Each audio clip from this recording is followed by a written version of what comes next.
Oh shit. Here we go again.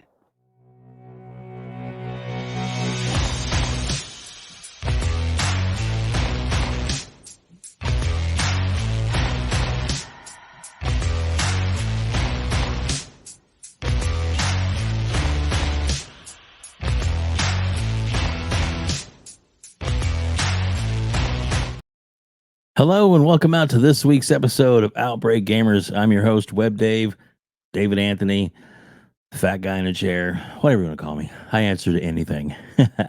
And I am very excited to have with me the one and only Jez Corden. Jez, welcome, sir. How you doing, sir? I'm doing good, man. Thanks for having me on. And I think we've been trying to set up this for a while now, I think. But yeah, it's good to finally be here and rock out with your audience and say hello. Awesome. Well, like I said, I do appreciate it. I'd reached out to you a while back, but at that time, you had just pretty much taken on your newest role, and you had a lot of stuff on your plate. And then I noticed a few other episodes, different podcasts in the last couple of weeks. I thought, you know what, I want to reach out to him again just to see what happens. And you were gracious enough to join me today, and I do greatly appreciate that because I do respect everybody's time, and I get it. And making time for this is nice of you to do. So thank you so much for doing that. So I guess let's get things started because it's a pretty big week for you coming up. Another more events that'll be happening. But I always like to start off with like, what was your first job that you ever had? Ooh, first job that I've ever had. Mm-hmm. Well, my first real job that I actually like. It's weird, right? Because my first job that I actually had where I got paid like an adult wage or whatever. I Mm-hmm. was I worked as an administration assistant, admin assistant or an office receptionist kind of dude in an adult community college in my town. And I was only there for a few months to cover someone's maternity leave.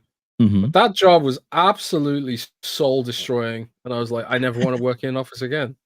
Yeah. It was so depressing. It was just so mind numbing and boring. And but before that, I had been a blogger and a content creator through my teens. I did earn a little bit of money from Google AdSense here and there, you know. Mm-hmm. And I used to be a cartoonist. Some people know this. I used to make stick death cartoons, little stick animations with Mm-hmm. stick men killing each other. And some of those Cool. went really viral back before social media or YouTube existed. On Newgrounds and stuff like that. Newgrounds.com, owned by the guys who do the Xbox game Castle Crashers. Mm. So they were kind of in that vein, you know, like flash cartoons. Mm-hmm. So I used to do those, and we did earn a bit of money, and I used to blog on that website too. But yeah, that was my first ever job, and I was just like, I didn't know what to do out of school, so I just went on like our unemployment scheme in the UK, and they would Mm-hmm. just like send me to random jobs like that, and because I didn't know how to build a career for myself. I had no career plans, no career path, no ambition, Right. A nothing. lot of people don't. I was just doing whatever, man. I was just doing whatever. Well, that's cool. So that at least it sounded like. I mean, obviously, your first job, you said didn't like it that much, but the doing the stick figures and the drawing and stuff. That's creative. That's awesome. Yeah. Yeah, So, it was really cool. Like I wish that someone in my life when I was younger, I wish mm, someone had said to me, "You can do this for a career. You can do animation for a career, or action scripting for a career." And because I used to make like these little really simple video games in Flash, but mhm, I never really thought to myself like this could be a career. And the education system in the UK is so bad that sort of like no one sort of. I think it's a lot better nowadays, but back then, when I was at school, like there wasn't just no one in my life. It was like you can do this as a career. So I never even thought to try, you know. And I wish I'd mhm. had someone who like gave me that kind of encouragement, you know, to go to uni and maybe study animation and do something like that. But I don't know. Yeah, you never know. It's what kind of path you're going to end up taking through life at the end of the day. That's very true. That's very true. I started off working for my dad, which is, one of those things where it's like, back in his warehouse, boxing up stuff, send off that needs repair for his camera shop, and he owned an electric company as well too.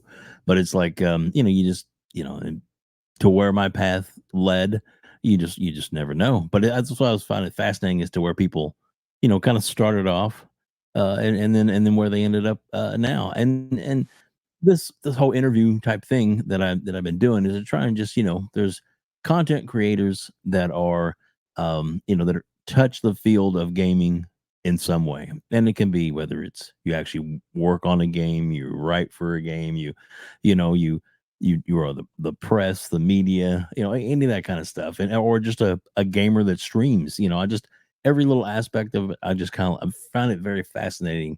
How people have gotten to where they're at, and obviously most people are going to know you from Xbox 2, the podcast, which has been around for quite a while now. But I guess to 6 years, back, I think. 6 years. isn't that awesome? I mean, I think it's amazing. And I didn't the first couple Pretty years. cool, yeah. I wasn't really, I mean, I was into gaming, but I wasn't into the YouTube and all that kind of stuff as far as like watching it, and just one of those things where I kind of fell into it, especially with COVID. It was like I'm at home working, got all this stuff I got to do for the bank, but it's like, so I started flipping around, finding some stuff. First went to the traditional IGN, and I'm like, they're just not putting out what I don't I'm not relating to anything they're talking about. And then started finding, Mr. Boomstick, Dealer, you know, you with Rand. And I was like, okay, these are guys I really enjoy listening to. So that's, kind of the path I took to get into this the gaming sphere, as it were. So for you, let's talk about gaming for a little bit. So what was your first gaming experience? Was it like console, PC, arcades? How did it start for you? I my man, it might have been the arcade machines that we had in our local cinema or movie Mhm. theater. In where I lived in my town. They used to have arcade machines there, like like your Street Fighter and stuff like that. And also my local pub had a bunch of arcade machines. They had God, I can't even remember the name of this game. Is it Bubble Bobble? Where That sounds you right. shoot like you shoot you shoot like little balls. It's like a Mhm. puzzle game kind of thing. It might have been one of games like that, but also my uncle also had an Atari 2600, which Nice. I was born in '86, so we're already in the Nintendo, the NES and the Master System era at this point. Mhm. Um, but I actually did play on my uncle's Atari 2600. Um, really like when I was a really little kid, and I literally remember being frustrated at how fiddly the joysticks were. And thinking like they won't. I don't know if it was broken or something, but it was like it won't move where I'm moving the stick, you know. But I was kind of enamored with it, and my parents like they wanted to get me my own video game console. But I think like even then, like I'm not sure if you could still get Atari 2600. So they ended up getting me a Sega Master System. Sega Master System was my first video game console, and it had Mhm. Sonic. It had Sonic built in. Oh, no, no, no, it had Alex Kidd in Miracle World built in, mine did, Nice. but I also had Sonic. So, yeah, so, like, games like Sonic, Alex Kidd, and Miracle World, those are my very first game experiences, and my local store, we got, like, this well, I don't know if you have this in America, but we have, like, what we call corner shops in England where, like, every block has its own little store that sells groceries and stuff. Um Mhm. But back in the day, they also my corner store used to also sell, secondhand video games and also rent video games out. Wow, that's So, I cool. was really lucky that I had, like, access to a lot of second because they were really expensive to buy new. Mm. I had a lot of access to video games because of this corner store, And also, there's a Blockbuster quite near where I live. There was a bunch of video game rental stores where I live. So I was pretty lucky in that sense to have so much access to games without having to actually pay full price for them. Right. Because my family was not well off at all. Like, you know, coming from north of England, which is like a different country to London in a lot of ways. Like, you know, in terms of purchasing power and stuff like that. So, but yeah, those are some of my earliest gaming experiences, and that's some of my earliest memories too. Like, I don't really remember much about life, about my childhood outside of gaming, to be Yeah. honest. Yeah, no, Which is I'm funny, with right? you.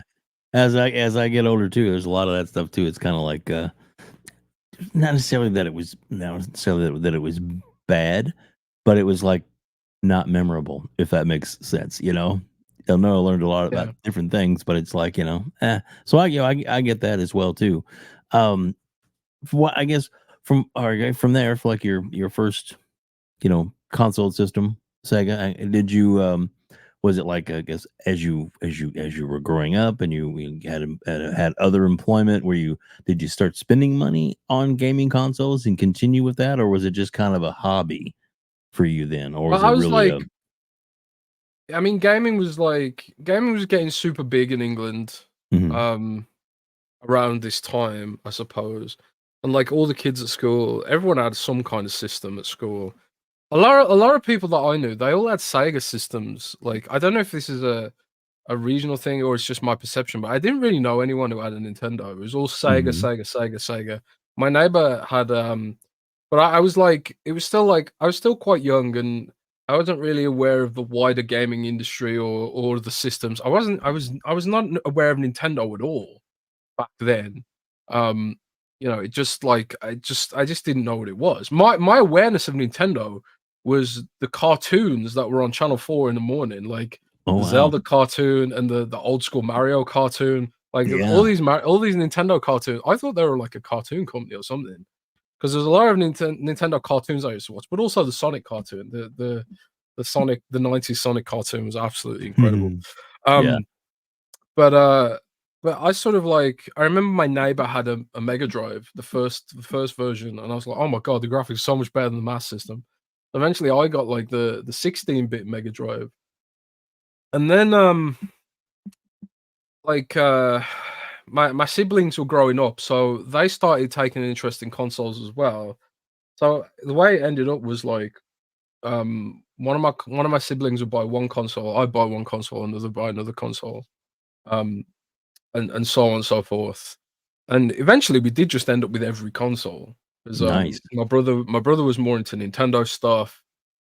We did end up getting a Super Nintendo because I was really ill when I was about 8 years old. Hmm. I had a appendicitis, which I left untreated. So Mm. my parents thought I was faking a stomachache to get out of school, right? So then Wow. it developed into sepsis. So, Oh, and goodness. then and the doctor was like, he's got hours to live, you know, or he might have to have his limbs amputated, kind of thing. So Holy shit. luckily I didn't die, but as a sort of consolation prize, I was in hospital for weeks, man. I was really ill. My parents got me. Um, I had like my own room in the hospital because I was like, they were worried about my immune system or something. So like I was in like a clean Mhm. room kind of thing, and I had like my only contact then was a Super Nintendo. My first experience with Super Nintendo. So I had a Super Nintendo with Super Metroid and Super Mario All Stars, which was like every Mario game up to Mhm. Super Mario World, I think. And I was just like I was absolutely in love with this thing. So my Mhm. parents got me Super Nintendo, which was then like, you know, what we call a Star Wing in the UK, the Star Fox in America, because Wow, cool. Star Fox they didn't have the trademark to use the name Star Fox in Europe, so it was called Star Wing over here. Hmm. So I was really into that, and then from there, like, got PlayStation 1 eventually.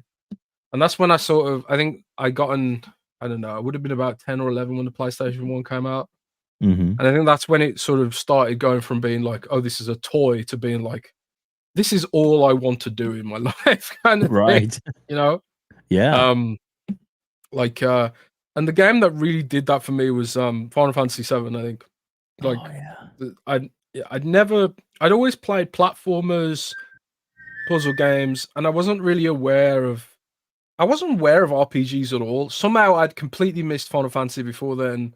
I completely missed Zelda somehow. But like my first RPG experience was Final Fantasy VII, and it absolutely blew my mind how much story was in this game and how like invested I was in the characters. Never really had that experience before with a game up to then. So then like, Final Fantasy VII just really changed my view of gaming, I think. And since then, I was just like, then I was more invested. Then I was buying the magazines. Then I was, stealing demo discs off magazines instead of buying them. Yeah. And again, always renting the games a lot of the time. I get games for like birthdays and Christmas, but it was so much renting or theft from Blockbuster and just not returning the stuff, right? Right. Somewhere in my house, I've still got GTA 1 on a disc with Blockbuster stamped on the disc. Sorry, Blockbuster, I contributed to your downfall. But I think you're safe now. yeah, I'm I hope so.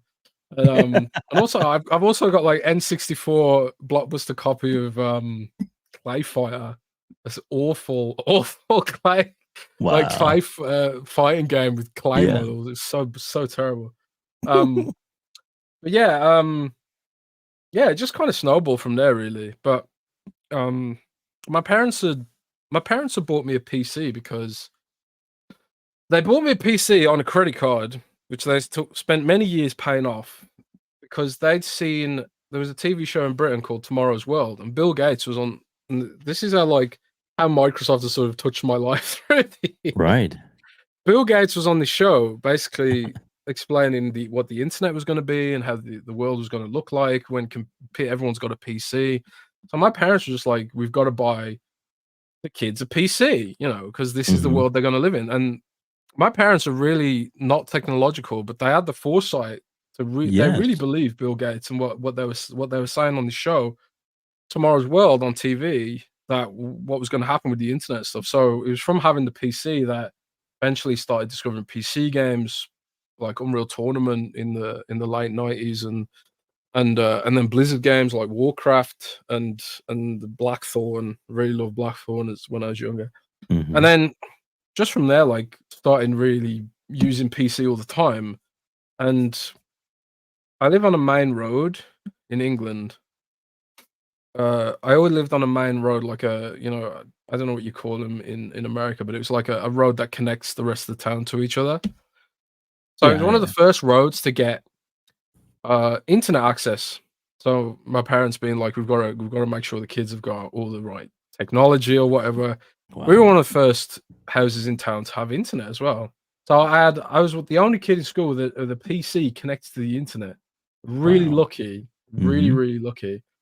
And from there learned HTML and programming for websites and design and just kind of teaching myself, and this is before the days of YouTube. There was already still so much information out there on how to do all this kind of stuff.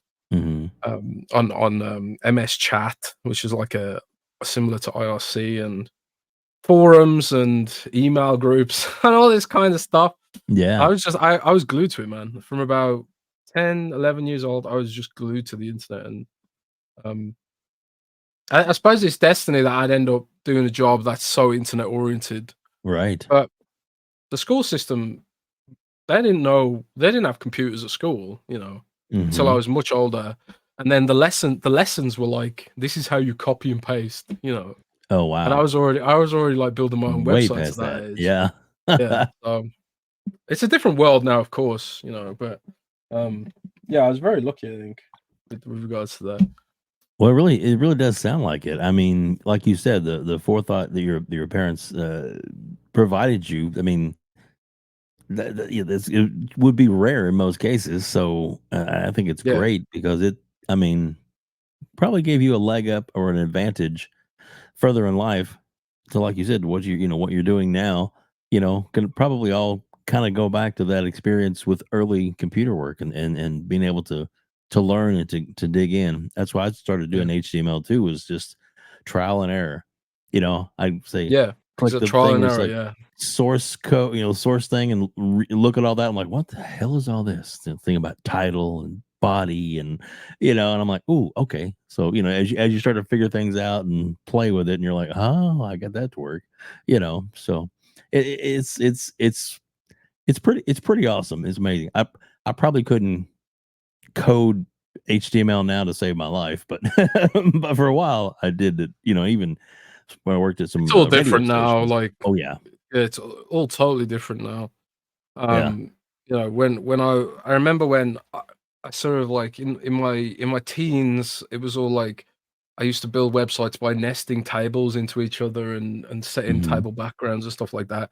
And then I came away from web design for a while, and then I eventually did get an IT job in a high school, and they were like, "Can you build websites for our schools and stuff?" And I was like, "Okay, well, let's come back to do it." And then I come to do it, and everything was just different now because CSS was a thing and style Mhm. sheets were a thing. So I had to like retrain my brain, like again. Okay, we're not using tables anymore. We're now using layers instead. And now, like, if I went back to it again, it'd be all different again. Now it's like it was jQuery for a while, and now God knows what it is now. It's probably something that like now we're in HTML5 or 6 or 7, or God knows what it is now. But Right. way beyond way beyond our time, I guess. Yeah, exactly. That's why my personal page is just Squarespace. So because it's just, hey, just load up what you need and move some things around and make some adjustments. All right there, easy to do. So so much easier than back in the day. But yeah, that's pretty awesome. So with obviously with gaming and stuff, and you grew as you grew up, you play more things. Is there I guess a system that really a more current system that really I guess made you want to just really get into it, or was it the PC? Because I know you're pretty big. Wow, I know you got BlizzCon coming up this week. I know you're really excited for that. So was there a time, or I guess, or a system that just that was like that really made this that you wanted to be? I guess not necessarily. I remember I'm doing this very badly, and it's not like me. Sorry, but I guess so. What set you on the path to wanting to write about games and to get onto forums and things like that to where you actually got into? Because I believe I've heard you say before that you basically you write it you did some writing and stories and things like that as a hobby or as a personal thing, and then eventually that became a career for you. Yeah, I mean, I never wanted to write about games. I never really thought like I'll be a game journalist or anything like that. Hmm. What it was like I said earlier, like I had to learn how to make websites again. And so like one of the ways I was learning, I was making dummy websites. And I really wanted to use a content management system so that like if I left the job, they'd still be able to update their websites and stuff, even if I wasn't there. So instead of Nice. like making a static website, which is like what I was used to, I was like, okay, I'm going to learn how to make a content management system. So I made this awful content management system that used instead of using like MySQL or a database thing, it was a flat text file with no encryption and plain text passwords. It Hmm. was like the most hackable, terrible content management system ever. But Goodness. I made it, and I was like this because the database was just a text file, right? And I was Hmm. just like, this is like, and then it used PHP to pull information from this text file. And I was like, well, I could make a whole blogging system with this potentially. So like that's what I did. I never got the pagination to work, but it worked at least for the front page of a blog. So Hmm. just to test it out, I made XboxMad.net um because um you know, at the time I had been playing a lot of Xbox over the years because one of the issues I always had, because I never had a great source of income and a very stable source of income, was um, I used to try and build my own PCs, but I don't know exactly what I was doing wrong, but they would always die on me. Like after about a year or two, maybe I use like maybe it's just using cheap parts or cheap PSUs or not powerful enough PSUs or something like that. But I built 2 PCs. I built a PC in my late teens, and then that died on me in the middle of a Warcraft raid.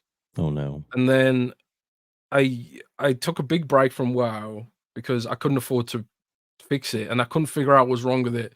I replaced basically every component, so it was like, well, is the motherboard broken? I don't know. So then I built another new PC when I was in my early 20s with that job, with the money from that college job, and but that died on me as well within a year. And I was just like, I was so frustrated with PC building at the time, and I was clearly doing something wrong.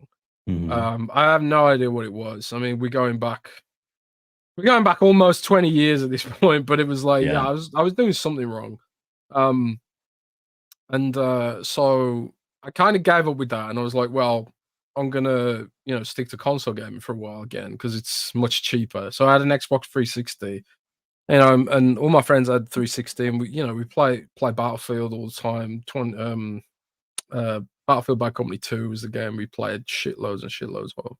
Nice. And then like we were all like pretty excited for the Xbox One coming out, but then the whole internet just sort of united in hate against the Xbox One. And it kind of like it took me by surprise because I'd already sort of shifted to all digital in the 360 era. I'd already like ditched all my discs, and I was like, well, if there's an option for me to play games without having to get my ass out of bed to change the disc, I'm gonna do that because I'm a lazy dude. And then Microsoft was like, oh, okay, now all your games will be digital and you'll have digital licenses or whatever. And I was like, oh yeah, I'm on board with that. It'd be so cool. I can share all my game library with my siblings and my family and stuff without having to do it. But everyone was like really mad about it, and I didn't really get it at the time, And also, a lot of the websites I was reading, like the major outlets, they were completely misunderstanding. They were misunderstanding the fundamentals of this system, and part of it's because Microsoft explained it really, really badly, and they positioned it badly, and then they reacted badly when asked about it. So like there was so much FUD flying around and drama and all this kind of stuff. So I was like, I wrote some on my little blog that I'd set up to, learn CSS and jQuery and stuff. I was just like, I was writing these sort of contrarian blogs to sort of push back against this, and then just putting them on Reddit and seeing what people would say just for fun. And to my surprise, people clicked on it and they enjoyed it, and they're agreeing with it. And I kind of like, I got addicted to that sort of feedback loop, where you get positive feedback and reinforcement. And I suppose it's the kind of positive reinforcement that I never got at school in the north of England. Going to, the really rough kind of schools that exist in the cities, and that sort of positive reinforcement that I just never really had for anything that I'd created, I feel like, or at least I'd not had it since the Newground days. And I was like, oh wow, maybe I can actually do this. So I did it more and more, and then sort of explored the Microsoft ecosystem more and more. And I'd gotten into the Microsoft ecosystem because there was someone I knew, someone in my group of friends at the time who's like this massive Apple fanboy. And I was kind of like, I also did it to annoy him because he was always like, get an iPhone. So I was like, no, I'm going to get a Windows phone instead. So a lot of this stuff for me, it happened completely accidentally. I never pursued a career in writing. I never pursued game journalism. I didn't even know journalism, how it worked and all that kind of stuff. I just kind of like tried to emulate the content that was out there, but do it better, really. And it just snowballed from there. And now we're here talking about it. It's been a wild ride, man. Oh, definitely. And I tell you, I guess it's really good that you kind of fell into the niche because I think your writing is amazing. I think you do some great work. You have a lot of good articles you put on, and obviously, over the course of time, you've been doing this for what? How many years have you been quote unquote writing? I guess paid writing. I've been doing it professionally for 9 years in March. Nice. And then my personal blog existed for a couple of years before then. So I suppose writing about it for like I've been writing about games for about say 10 years ish. Mm-hmm. 10 years ish, give or take. Yeah. Um and yeah, I suppose it'll be my 10th year next year, and then my 9th year working for Windows Central. That's awesome. So, we'll talk about Windows Central for a minute, because you got on there as a writer, and then I guess you've worked your way up through the Yep. ranks. Um, so how did that come about? And I remember when you had first you were on the episode with Rand, and you were talking about your new position and how you seemed a little. Well, it wasn't stressed, but you seemed like you felt like, "Ooh, I have a lot more responsibilities now." So what's that been like for you? And you seem to settle into your job really well. So, how did that feel for you? And how do you think, that it's going now? It's it's been kind of wild the way it's all sort of evolved over time. Um, because I did, like you say, I did kind of work my way up. And I started as a contractor, freelancer. Just I'd write an article and then pay me for the article. So I got Mhm, paid as much as I worked, right? And at this time, I still worked as an IT guy for the I worked for a group that ran a bunch of private schools, and they also had some mhm, social enterprise businesses. Like they had a couple of restaurants and a factory and some other stuff where like that helped to teach tearaway kids vocational courses and ex-convicts and kind of this kind of stuff. And so I was still working there, and I was sort of working on Windows Central on the side while I was waiting the phone to ring at work. So like mhm. what? Because as an IT guy, a lot of what you do is wait for the phone to ring when there's a problem, right? If there's nothing to Right. do. So like in between that, I'd be blogging, about the ecosystem or learning about because I had to learn a lot of the IT stuff I was doing in the job too. I didn't know anything about network. I lied to get the job. I didn't know. I said Nice. I pretend. Yeah, I didn't know anything about networking, but I learned in the job via the internet. I didn't know anything Yeah. about Windows Server, but learning the job via Google, right, or Bing. Yeah. Um, and and that's sort of like how it sort of emerged over time for me. Um, and eventually it got to a point where I was writing so much from Windows Central. I was like, I could quit my day job and earn more money writing articles from Windows Central. But it felt like a big risk because it's Right. freelance, getting paid out of America, and this company could just be like, well, we don't need you anymore, sorry. Because as a contractor, you've got no employee rights. Right. I mean, in England, it's like it's quite hard to fire people in England. You have to they have to do something really bad, and then if you do want to lay them off, there has to be this big consultation process or whatever.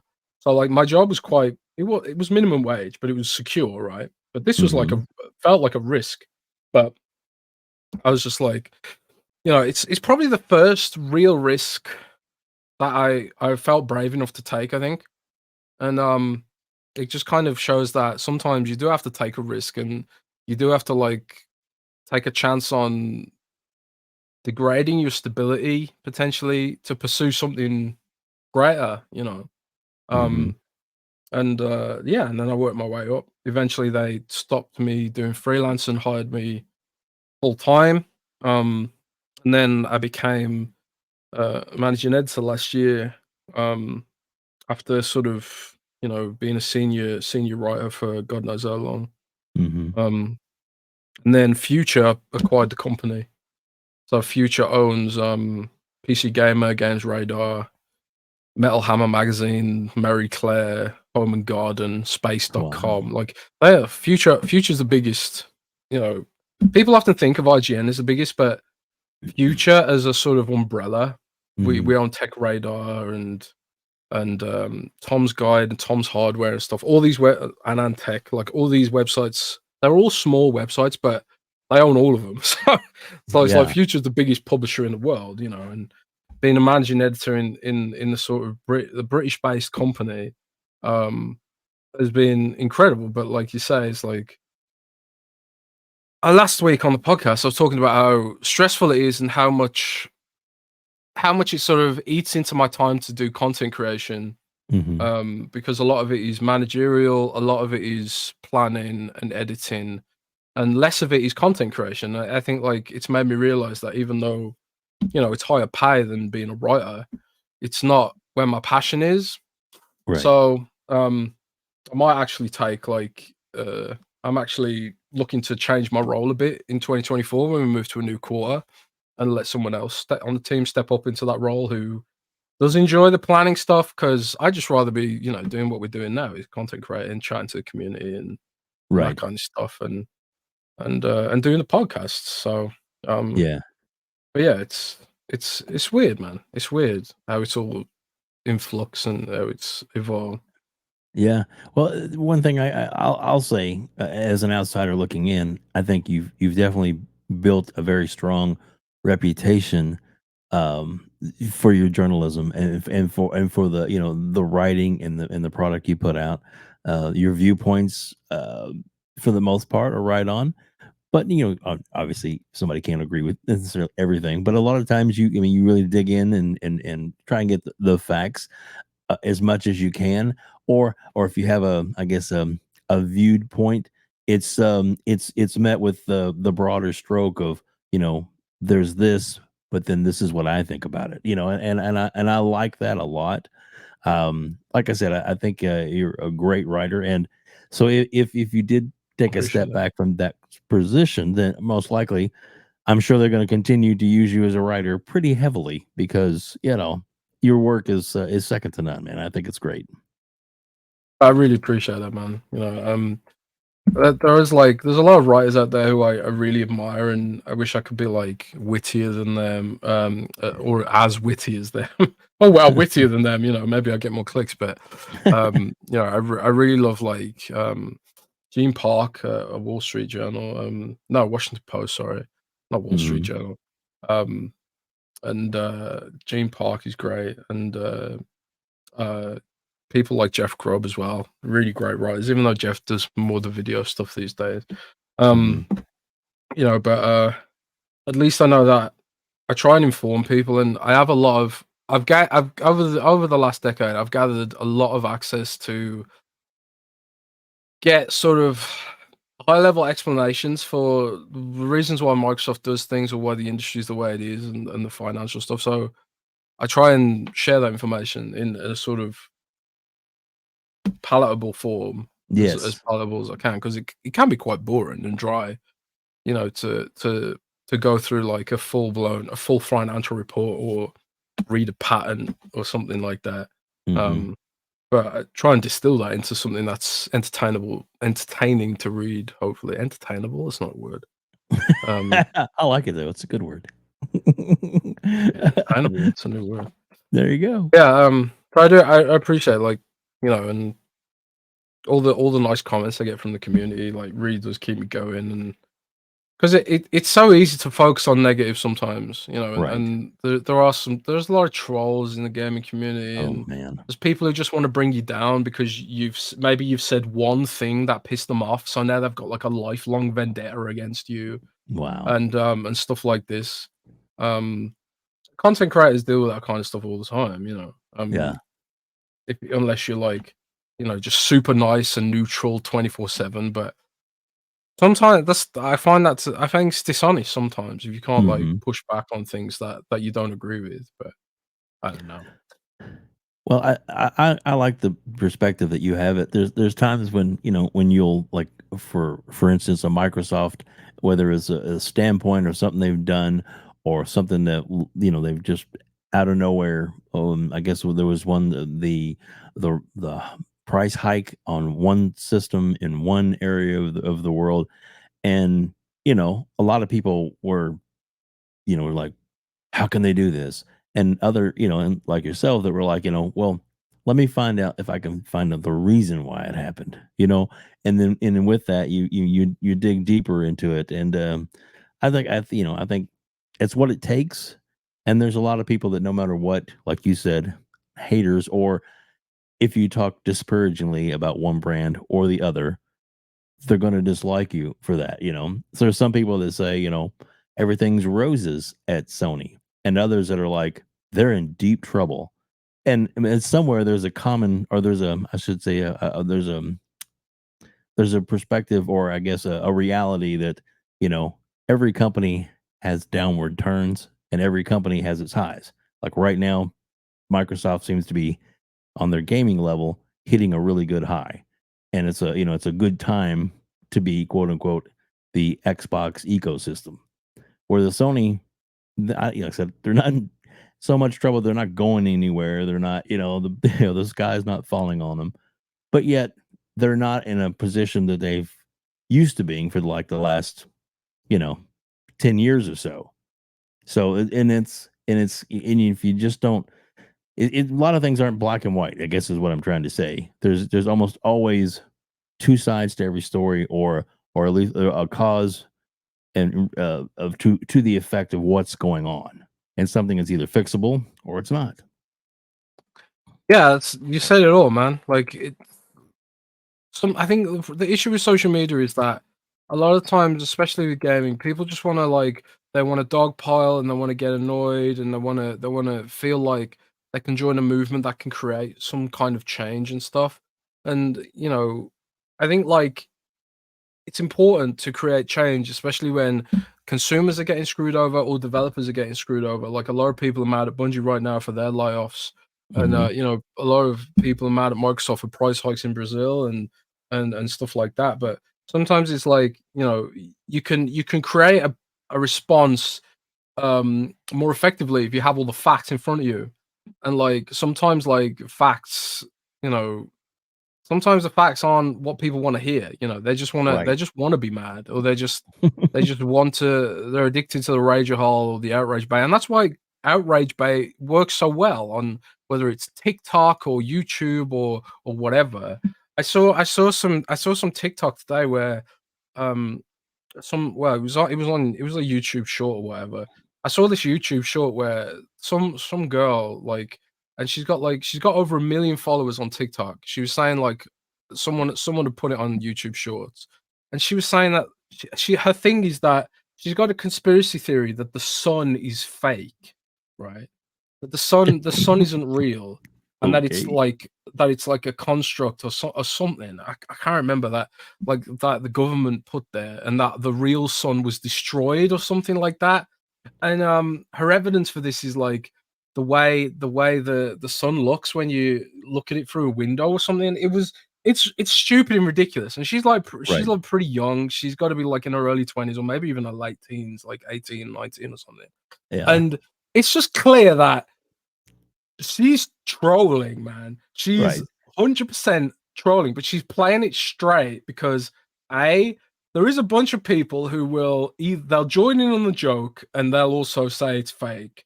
There's a Right. bunch of people who just love conspiracy theories and they'll be like, Mhm. "Oh my god, you're right. Maybe it is fake."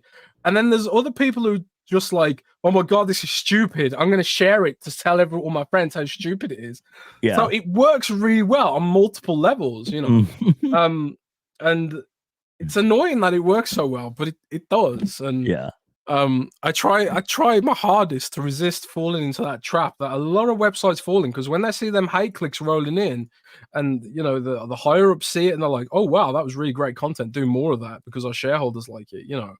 Um, it's a vicious cycle, man. But that's the internet, and hopefully, future generations will learn about it more and rise above it. I hope.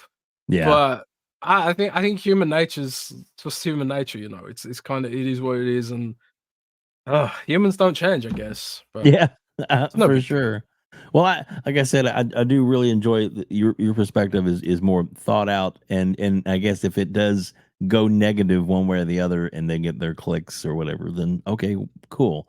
But there could be equal an article that's like, it's not that bad. Hey, which may not get as many clicks, but to me, I'd rather have the truth and a good perspective based on the facts that you know at the time, compared to something that's clearly clickbait.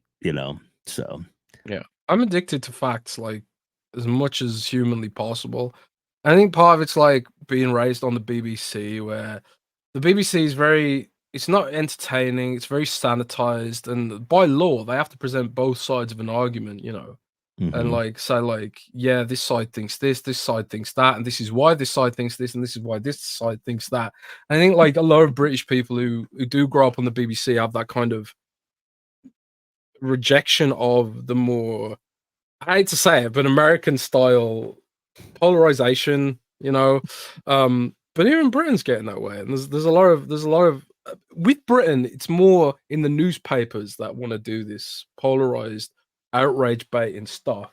Mhm. And I think that's maybe because newspapers aren't regulated as aggressively as televised news is maybe in this country. But Mhm. um, but the the BBC falls into this thing where it's like, because they don't pick a side, they end up pissing off everyone. Yeah. Yeah. Yeah. Uh, Yeah. but That's funny. but it's, you know, it's when it's about gaming, it should never be that serious, because games at the end of the day, these are video games, they're toys, and it's a billion-dollar business, and we're talking about people who are way richer than most of us will ever can imagine. So you Right. kind of have to think about it in that perspective. It's not that serious. It's not like there are things happening in the world right now which is so much more serious and so much more horrible Mhm. than someone not liking your favorite piece of plastic, you know. And I think like when you step back and take into some of that perspective, like you just because like as much as I want to be facts based with gaming and stuff, it's still supposed to be fun. It's still gaming, you Right. know.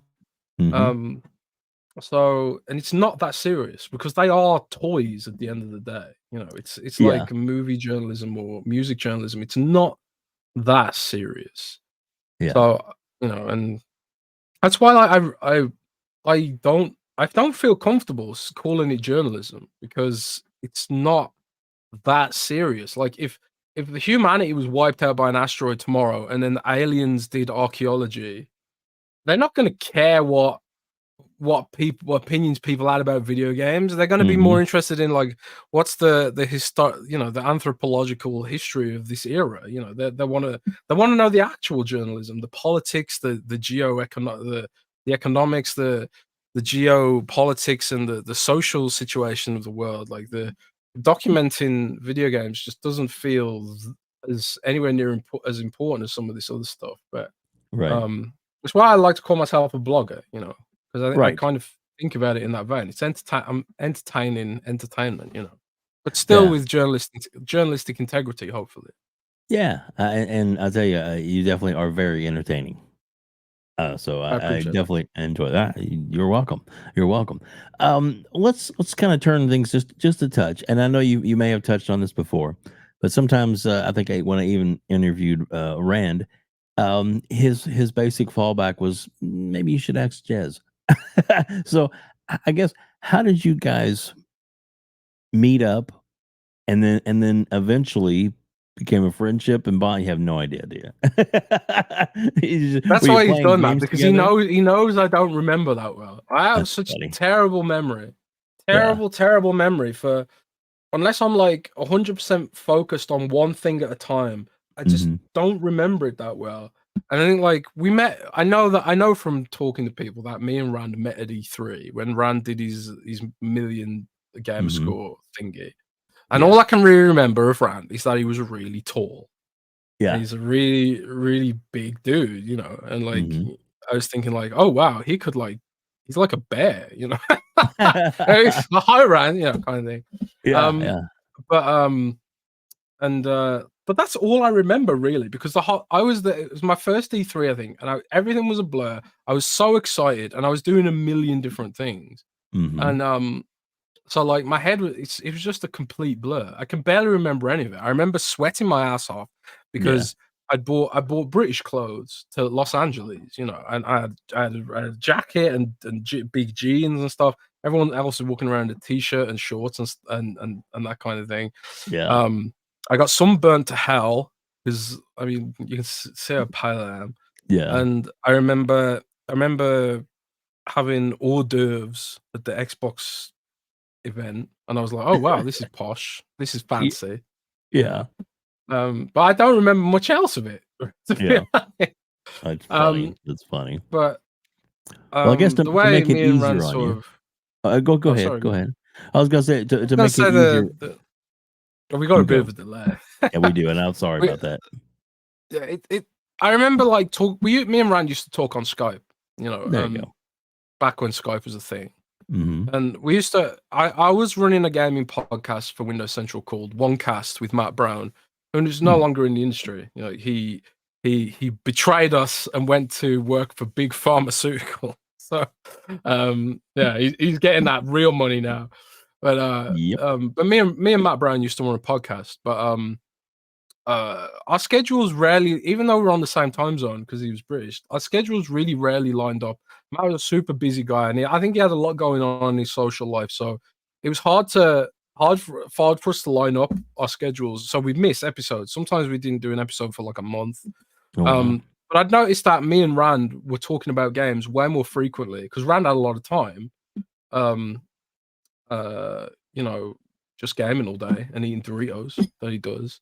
Mm-hmm. And I was just like, one of us, it was either me or him. One of us was just like, we should turn this into a podcast because it's basically what we're doing now. We're having these back and forths and laughing about it and gaming and stuff. And it'd be, you know, cool to do a podcast. And I kind of feel like it might have been me who suggested it because maybe I was frustrated with the way that me and Matt weren't able to keep our podcast going because of the scheduling conflicts or whatever. Mm-hmm. So eventually we just did. We started going on YouTube, and a lot of other people were doing this at the time, like on Google Meet, and like Mooch was doing it. Crossfire. I used to go on Mooch's podcast before he became a hater. Mooch, if you listen to this, you're a hater. That's funny. Nah, he knows I'm joking. Yeah. But I used to do Crossfire with those guys, and like, I know a lot of people get mad at Mooch, but I still think Mooch is like a really great host, and he's got all this charisma, even though he doesn't like Xbox as much these days. Right. But it was really going on in Crossfire with Mooch's podcast and stuff that made me enjoy doing podcasting and having back and forth with people. And so we basically just sort of we took what other people in the community were doing with Google Meets, but instead of having a big panel, there's a lot of the podcasts at the time that had these really big panels. It was just me and Rat, Xbox two of us, right? So we didn't have to do the hosting or the managing of the topics or like making sure everyone got an opportunity to speak while also speaking ourselves. And I think it takes a lot of skill to do that. And like some people are really great at it. I think Mooch is great at it. I think Lord Cognito is great at it on Iron Lord's podcast and stuff. I honestly think Rand is really good at it as well. But the way our chemistry works is like it's for me and Rand is we have this back and forth, right? And when there's a big group, I often tend to pull back. I don't know why. I do this in real life too. Like I find it hard to cut. I don't want to cut in when there's loads of people there. So I felt more comfortable with just the two of us, and it just worked really well, and people really enjoyed it. And yeah, it just went from there. And I love doing it. And we're doing a show tomorrow after BlizzCon, and Patreon's doing well, and seeing how some of these bigger podcasts do, like Last Stand Media with Sacred Symbols and Defining Duke, and some of these other dudes that are doing like really, really huge podcasts, and you just kind of wonder like how far can we push it. So I'm just kind of like, I'm gonna stick at it, see how far we can take it, develop it, and see what happens. You never know. Yeah, exactly. Well, like I said, like I told you in the green room earlier, your chemistry that you guys have together. I mean, you've been doing it for years now, but it is, second to none. It really is. It's so natural feeling. It's almost like, your brothers talking, if that makes sense, or best friends forever talking, it's and that's what's in that's why I listened when I listen to the show. If I can catch it live, I'll do my best to listen to it the whole time, no matter how long you go, whether it's 2 hours or 4. And there's sometimes, and I tell you, there's times when, and it happens to everybody. So this is not a complaint, but I'm saying like if one of you guys gets sick or you've had you travel sometimes to Germany, back to England, and stuff. So sometimes there's a little lag or whatever to where like, just let's do the show on Sunday, which Gaz and them hate, and then you have to, or do you have to move it to Monday or whatever? But it's still, it's like, oh man, I can hardly wait for and I'll just I'll wait for it. I'll make my time for it, and then when it's if some reason it has to move, I'm right there for it though. When it comes on, if there's any other podcast, they're gonna get watched or listened to on the replay. I try and get you guys live as often as I can. And there's times too when I've listened to the host show the next day and I'll be like, I'll put it in or turn it on and I'll listen to it again, the whole thing. Because it's just it's really that entertaining. From gaming to what about the industry, and then the work and the research and the I know there's a lot of things you probably know about, and we're not getting into anything like that. This is not what this is about.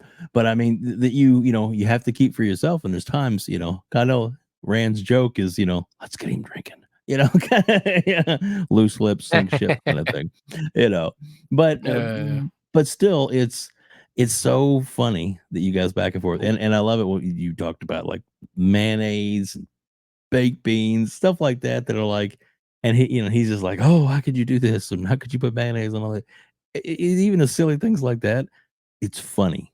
It's so funny because you know how to get underneath his skin, and then I think he obviously knows how to get under yours too occasionally. All right, so I guess to start to wrap things up, if you I guess you have a big day ahead of you tomorrow. By the time this airs, this will be after the fact, because this will air on next Monday. So is there anything that you're looking forward to the most with BlizzCon that you or you're hoping you'll see there?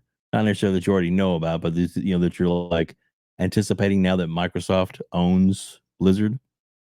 Right. So I'm with BlizzCon, I'm kind of like the top thing I'm really looking forward to seeing, I think, right now is honestly what they're doing with Diablo. It'll be the first paid expansion, and like I'm just loving the gameplay loop of Diablo. Like it's so much easier to just the way my lifestyle is now, and I've got a Warcraft tattoo right here, but Warcraft is such a time commitment, I think, that Diablo just fits way better with my lifestyle these days. Like you can play solo and do meaningful stuff. You can play with one friend and do meaningful stuff. Whereas in World of Warcraft, to do meaningful things, you need a group of at least 4 people. And then like to do really meaningful things, you need a group of like, anywhere from 10 to 30 people. So like then you have to schedule what you're doing, and it's like, yeah, we're gonna raid on Sunday and that kind of thing. And like even though I'm in the most casual World of Warcraft guild in the world these days, I still feel like I don't have the time to commit to it anymore. But Diablo is so much better because I can just jump on here and there for 20 minutes and do meaningful stuff, and it just fits in around my lifestyle a lot better these days. So I'm really excited to see what's happening with Diablo, but I'm also excited for surprises. I want to see what the survival game Odyssey looks like.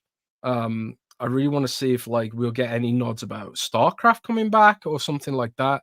That's what a lot of people want to see. And really, this is the first in-person BlizzCon event for like since the pandemic.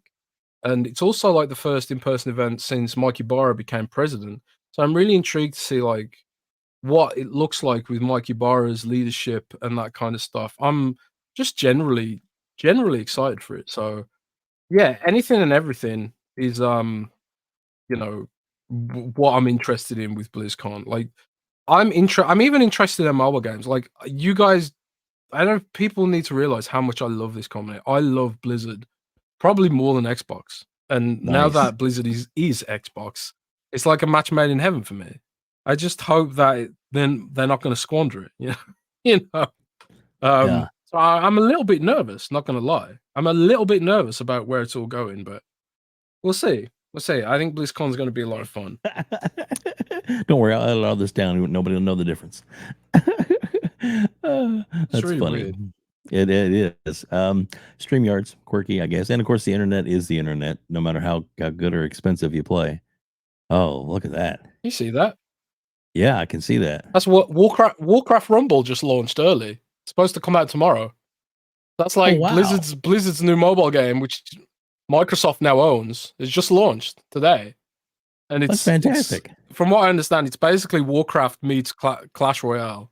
So Something else new you'd be Xbox excited game about. just dropped in. That's awesome. That is so dude. awesome. That is so awesome. Well, as we wrap things up, because I don't want to keep you any longer than I promised. First of all, thank you so much for being here. But I always ask everybody, and you can give me more than one answer. What game is coming out that's been announced? So we don't want to get you nothing that you can't talk about or but there's been announced that you're most looking forward to in the future.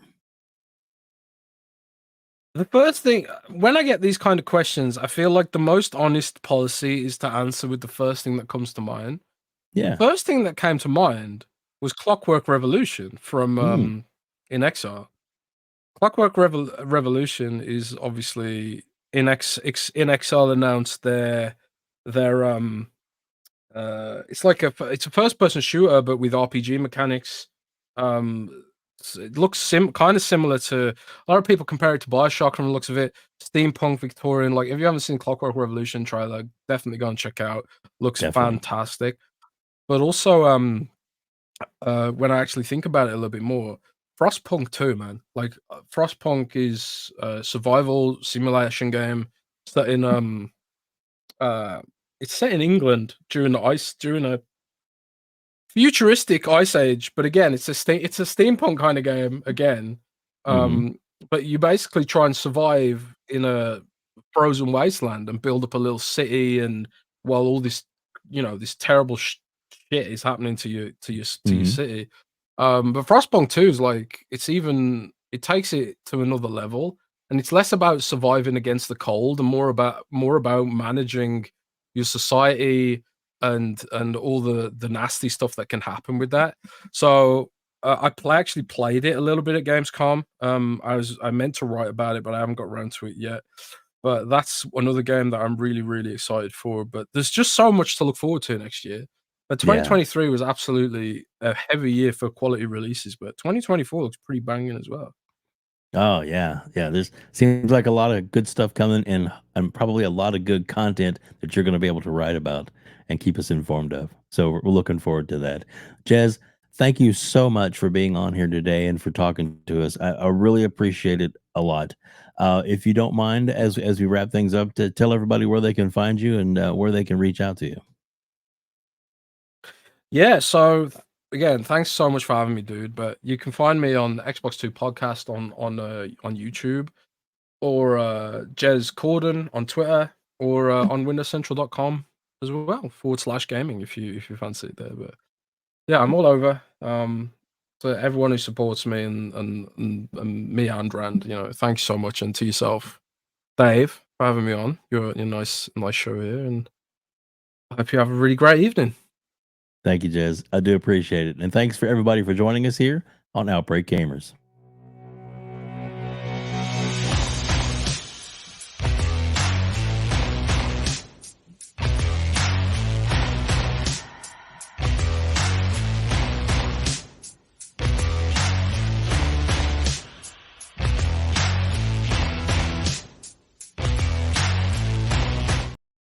Game over.